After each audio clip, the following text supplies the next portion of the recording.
today on some of the things that I've been doing movies on in the past. The first thing is Nibiru, and possibly I've been following both Pete WD HCO and Soul Evolution. I think they've been showing us more realistic information. I know Pete has put forward his views on, he's been putting out what Roberto's been saying, and I just wanted to, now I'm recording this on the 19th of March 2017, and I want to say that Roberto's crop circles, he got himself into the situation where he was forecasting exact days and dates, and look, we can argue one way or the other whether the Earth is off its axis. There's pretty condemning evidence that suggests it is, but we're past now the 17th of March where we were forecast to have the biggest earthquake, and I just thought that made me go back a bit. I've been collecting a bit of information here as to what he's been saying, because I just thought it was more backed up with what was happening. But now we want to have a look at some of the things that he said were going to happen as a result of his predictions based on the crop circle. And I think you'll see that whilst it could be argued that things happened that may have caused these, be read into it, we haven't had a 70-day war. Israel is still in one piece, and I see no evidence that the Antichrist has entered the Vatican. But we don't get told everything. What do you want me to say? There's also the thought that these predictions here is again this global earthquake. All right, enough of that. It's a bit disappointing. I just thought that, but he puts out some fantastic stuff. And if you haven't seen his latest video, this is Pete WD HCO. You must watch this one. I'm not going to get a copyright strike on any of this, so I'm going to just show you bits and pieces. But on the 14th of March, Pete was clearly captured this live, and if you go and have a look, I can't see any other way that it was live. And of course, I was just interested, this is the Magnetosphere position, and you can see it's way out. He's got a whole sequence here, and it's just absolutely all over the place. But I'm just going to pick this one. We're going to go and I'll get rid of this because here, right, and I'm just going to show you on here. Now, sorry, I should have gone back. Here we want 2044 on the 14th. So 14th at 2044. So at 45 we'll pick it up.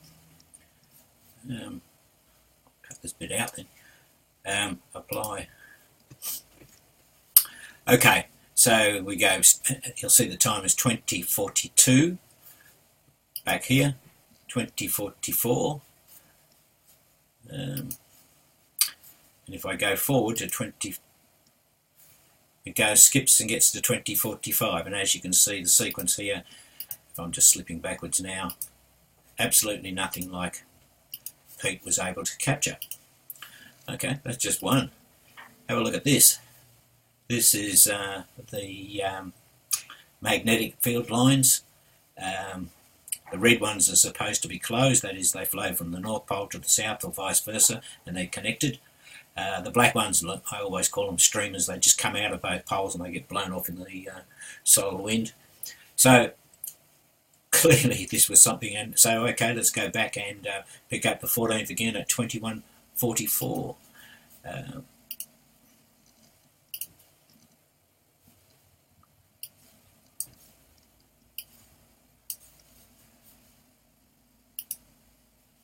14th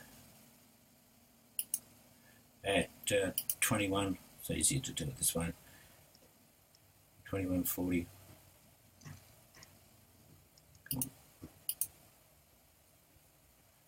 45, apply, and it comes up at 2142. All looking good. Go forward. Next one's 2146. Alright, let's get rid of that, and this final one I wanted to show you is the velocity, the wind direction. Look at this, 1055 kilometres per second, I think that is. So let's go back and do this, 14.3 at 2024.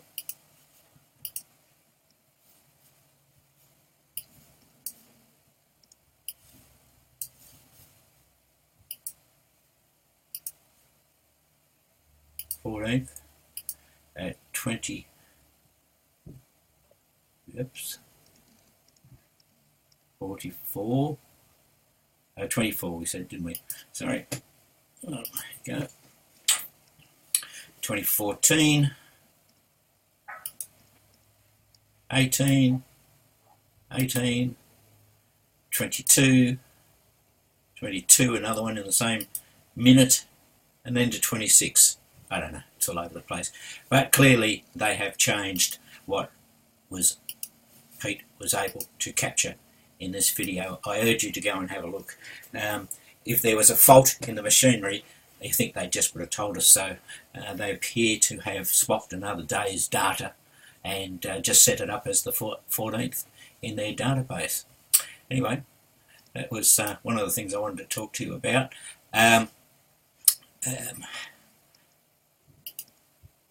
I also wanted to talk to you, this is a fantastic article here in All News Pipeline, and whatever you think about the stories in here, it doesn't really matter.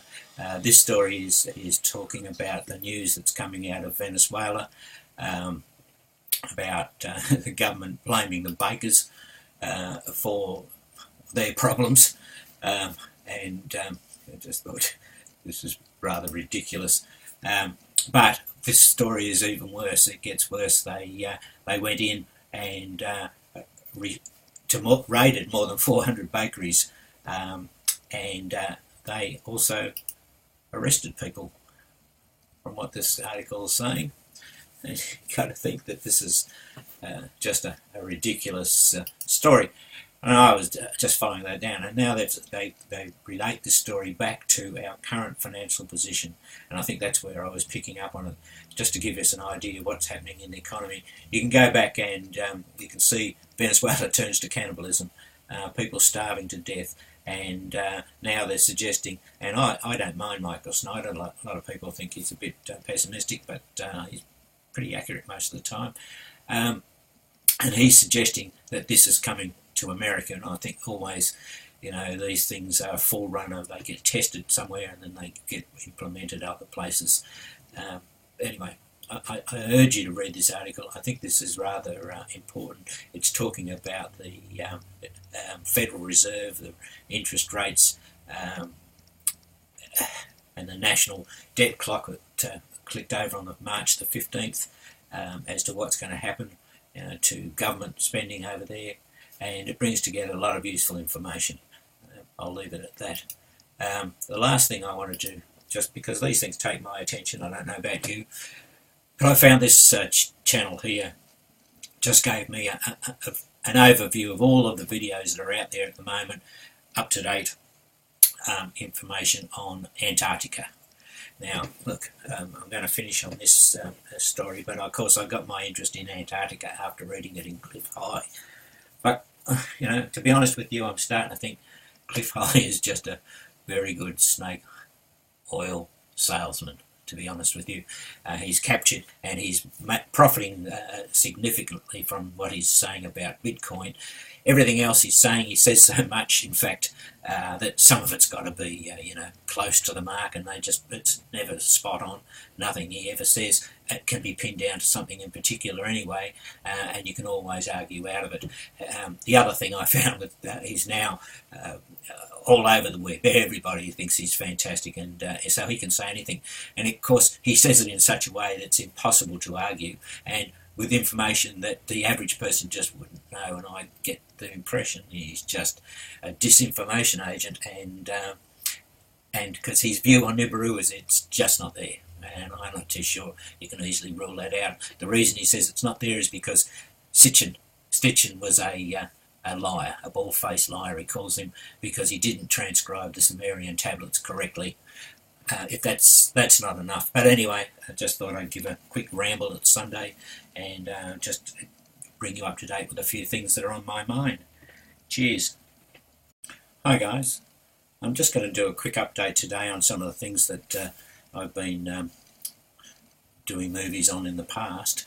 The first thing is Nibiru, and possibly I've been following both Pete WDHCO and Soul Evolution. I think they've been showing us more realistic information. I know Pete has put forward his views on, he's been putting out what Roberto's been saying, and I just wanted to, now it's, I'm recording this on the 19th of March 2017, and I want to say that Roberto's crop circles, he got himself into the situation where he was forecasting exact days and dates. And look, we can argue one way or the other whether the Earth is off its axis. There's pretty condemning evidence that suggests it is, but we're past now the 17th of March where we were forecast to have the biggest earthquake. And I just thought that made me go back a bit. I've been collecting a bit of information here as to what he's been saying, because I just thought it was more backed up with what was happening. But now we want to have a look at some of the things that he said were going to happen as a result of